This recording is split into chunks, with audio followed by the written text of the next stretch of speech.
Thank you for joining our quarterly review and outlook. I'm Anthony Valeri, Director of Investment Management in Wealth and Fiduciary Services. Today, I'll take a look back at the third quarter. We'll look forward to the fourth quarter that we are currently in and what to expect. Touch upon the election, of course, and of course the outlook for stock and bond markets. So let's get right into it.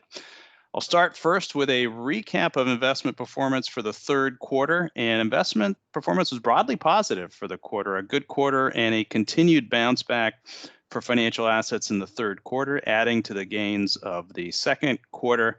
Leading the way, emerging market equities up almost 10% for the quarter, not far behind were U.S. large cap stocks, of course, led by the big tech companies powering those gains. But still, across the U.S., mid-cap, small-cap stocks also participated in the rebound. Developed international did as well, although not to the degree that U.S. stocks did as well. And as you look across the board, again, positive performance among the majority of asset classes. I'll point out high-quality bonds on the far right, up 0.6%, and I think that is more representative of performance from the bond market going forward. In fact, that might actually be on the high side for a quarterly performance going forward, but it just speaks to the fact that bonds had a tremendous run in the first half of 2020, and now with lower yields and higher valuations, it's going to be tougher sledding going forward, but we still think high quality bonds are a good risk mitigation tool for investors. And we do see continued upside for equities even after this strong performance. We think as the economy continues to rebound, we'll see added gains, albeit at a slower pace as we continue forward. Still, despite the rebound of the third quarter, it's a mixed review on a year-to-date basis. High quality U.S. bonds and the large cap U.S. stocks are positive, but lots of parts of financial markets are still negative on a year-to-date basis. That includes emerging market equities, mid and small cap U.S. stocks, as well as developed international. So still some recuperation of the damage from the pandemic needs to be done, heading in the right direction, but certainly a much more mixed picture when you look at year to date, but still heading in the right direction.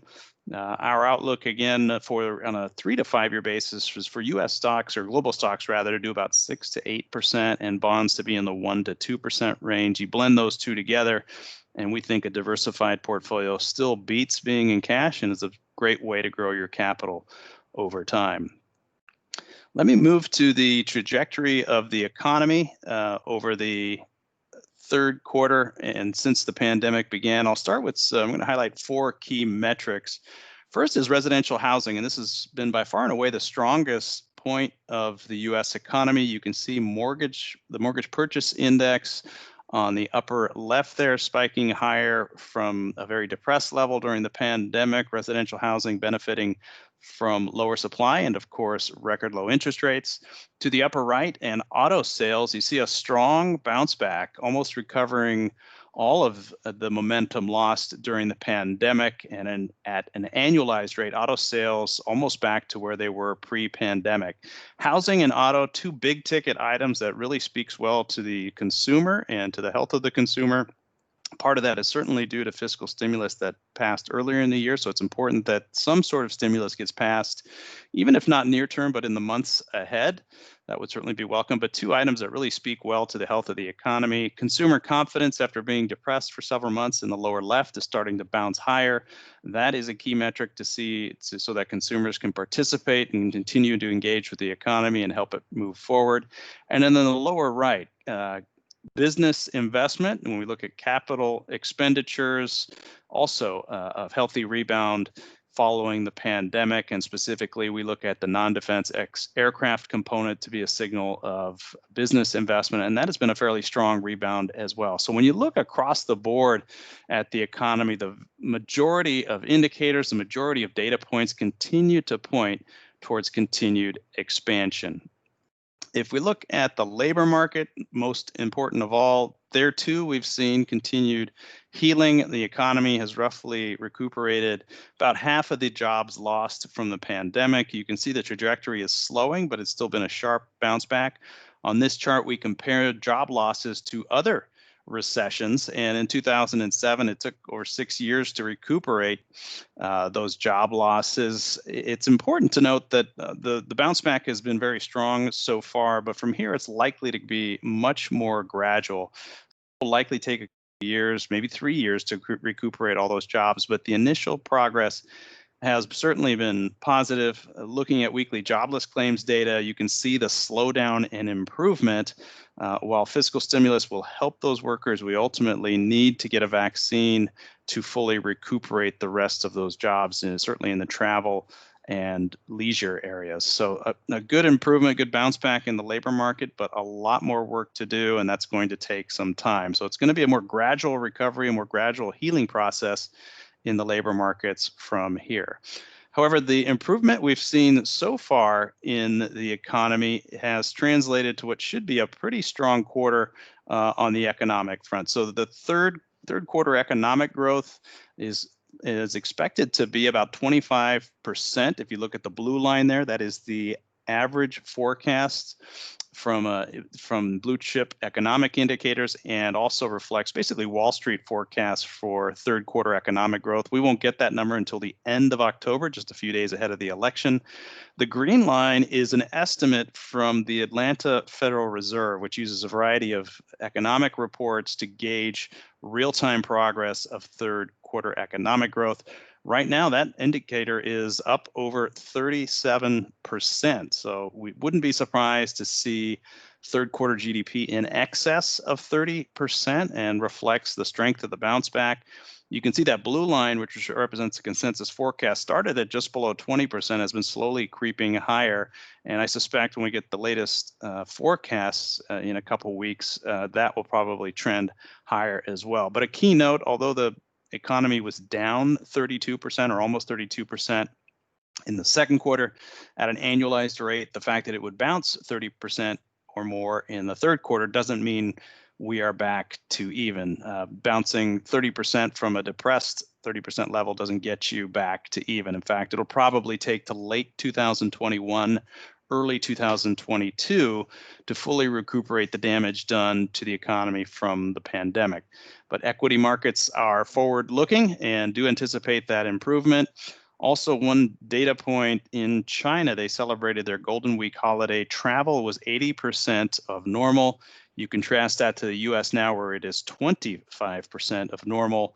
And it just goes to show you, if a vaccine does get developed and the timing for widespread use is second or third quarter of next year, that could be a very powerful shot in the arm for the US economy. And I think that is not lost on investors as they anticipate the future. So still heading in the right direction, economic growth bouncing back. Again, like the other economic indicators, expect a slower pace of improvement going forward, but nonetheless on pace for a recovery. Now let's turn towards the election and whether the markets have priced that in. In my view, they've done a good job of pricing that in, or gone a fair ways towards pricing that in. Post the presidential debate and the news that President Trump contracted the coronavirus, challenger Biden has jumped in terms of his probability to win the election. This is probability markets reflected by Predictit, and they've done a pretty good job in corresponding with polls as well in the past. You can see a significant jump for former Vice President Biden relative to Trump, so he holds a hefty lead. If you look at most polls and one that summarizes them, the Real Clear Politics polling average, it's showing former Vice President Biden with a 9.5% lead as of Tuesday, October 6th. So a hefty lead, and what that means is there is less probability for a contested election outcome. It reduces the potential uncertainty about who will win the election. Not making a political statement here, but just again showing that the markets are beginning to anticipate that outcome. And so to a degree, the election outcome is anticipated. And keep in mind, most investors expect stimulus no matter who wins the election.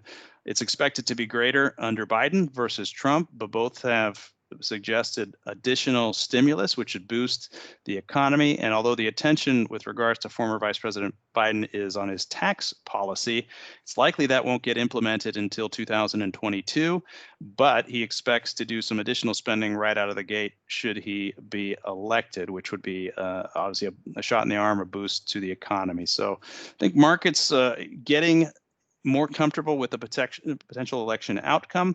However, it's important to note that September and October are two of the most challenging months for the equity markets. And here in 2020, that has particularly been the case. And September and October are particularly volatile in election years. And you can see that with the red line on this chart. You can see how the S&P 500 since 1950 on average has declined from the start of September through the middle of October, almost right on cue. That happened again here in 2020.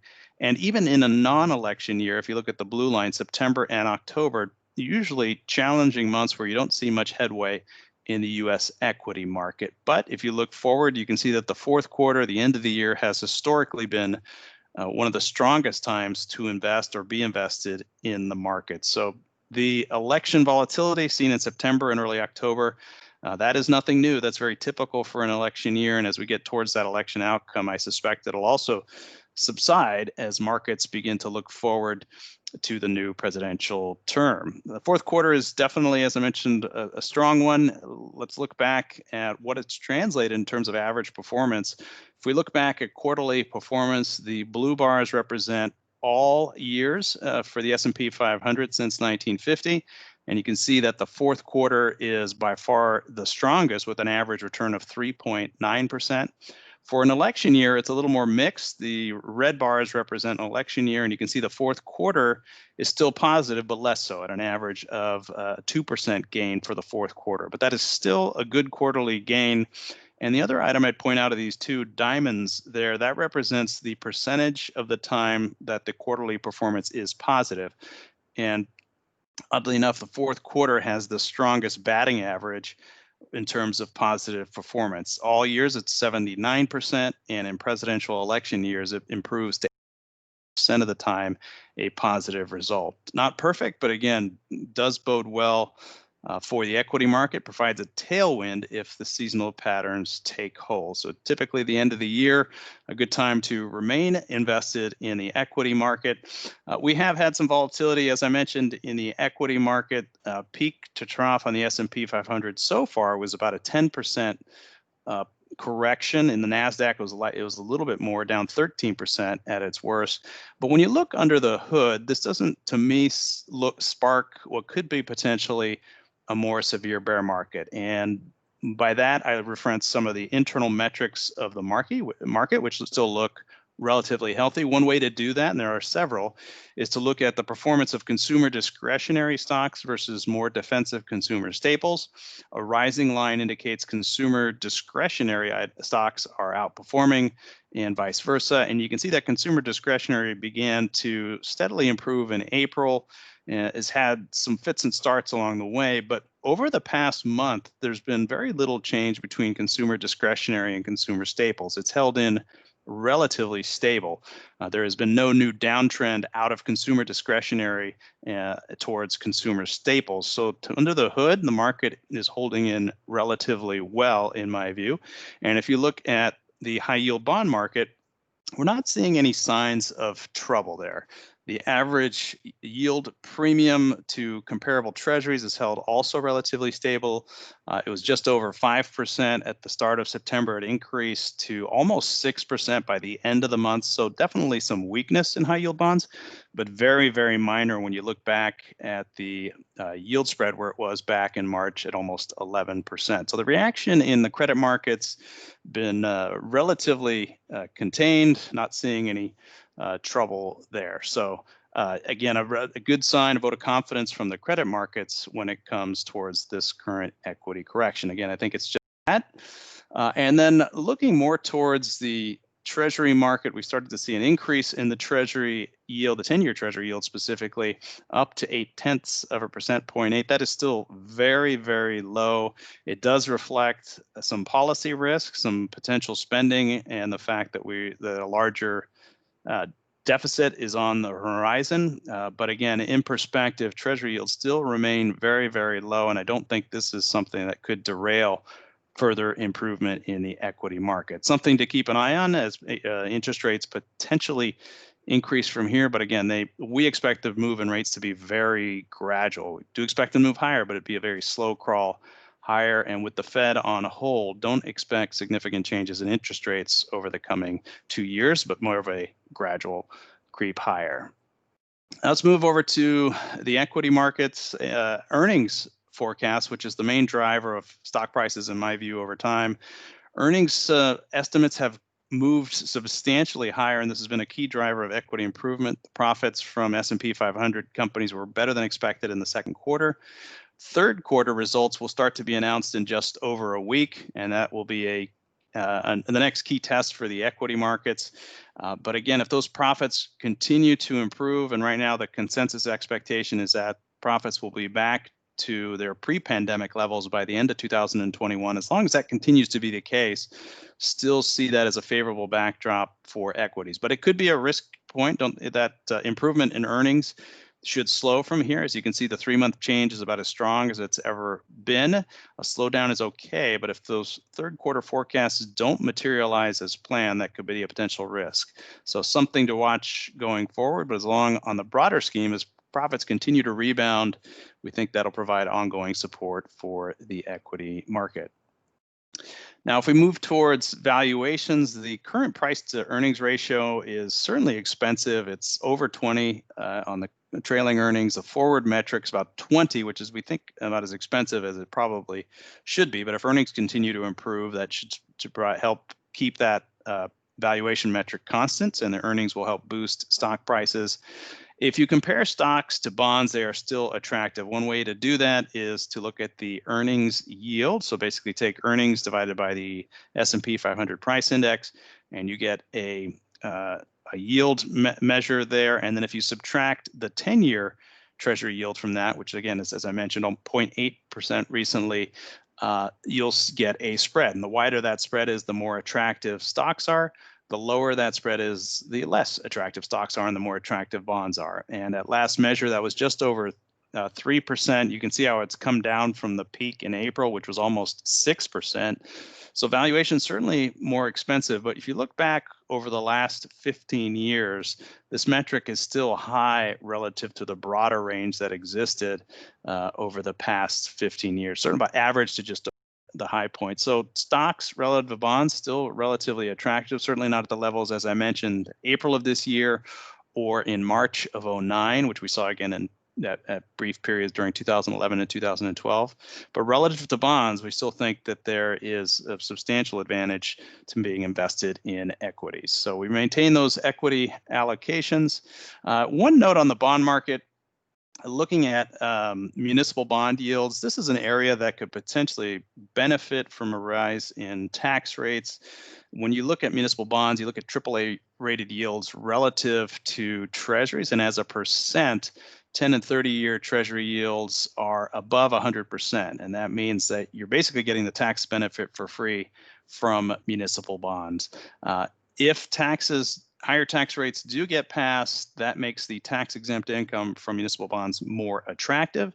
That should make their valuations increase, and I think that their prices would hold in or be much more resilient to a rise in interest rates relative to treasuries. So from a relative value standpoint in the bond market, we think munis offer value here, and we're not concerned about credit quality. Defaults will increase, but they remain very, very small and will likely remain very small relative to the broader municipal market. So we think that there's ample room to invest in municipal markets without getting pulled into some of the credit issues. And again, still think that's one of the more attractive areas of the U.S. bond market. Now, let me turn to the election briefly. And I'm going to conclude with one of the points I always try to drive home, is that ultimately elections do drive near-term volatility. We are seeing that right now. But over the long term, it really doesn't have an impact. If you look at the S&P 500, this is the bar chart on the upper part of this graph. The average return under a Republican president has been almost 13% since 1949. That's only happened 11% of the time, however, so small sample set. With a Democratic president, almost 10%, and you can see divided government almost 8%, which has been the majority of cases here. There's some little differentiation between those average return numbers. Main takeaway is that all three of those are firmly positive, and those are all good total return numbers. Similarly, if you look at real GDP growth, year-over-year percent change under the variety of government leadership since 1947 in this case, you'll see that GDP growth is between 2.8 and 4%. So again, economic growth between no matter who's in office has been relatively stable and not much difference between either Republican or Democrat or a divided government. So again, I reiterate to weather this current volatility out and realize that politics ultimately don't drive the stock market. We focus on profits over politics, our mantra. That ultimately is the longer term driver of equity returns. And then finally, just to drive this point home, had you invested since 1900 in only a Democratic or Republican president, your returns would certainly be much worse off. So this chart shows the gray line, which investor in the Dow Jones Industrial Average, if they would have remained fully invested, and this is through June of 2020, what the growth of that $10,000 would have been. In a Republican only regime, if you had invested only when the Republicans were in control of government, that would 10,000 would have turned into 400,000. And if you invested only when the Democrats were in power, that would have turned into 800,000. So both of those totals far, far below just staying invested and staying committed to a diversified investment approach. So I'll leave that with you. Again, we remain convinced that staying invested in a diversified portfolio is the best way to grow your capital over time. I want to thank you for listening today. We'll be back again in November post-election to discuss the election outcome on the markets. Thank you again for listening. I'm Anthony Valeri. We'll speak to you again soon.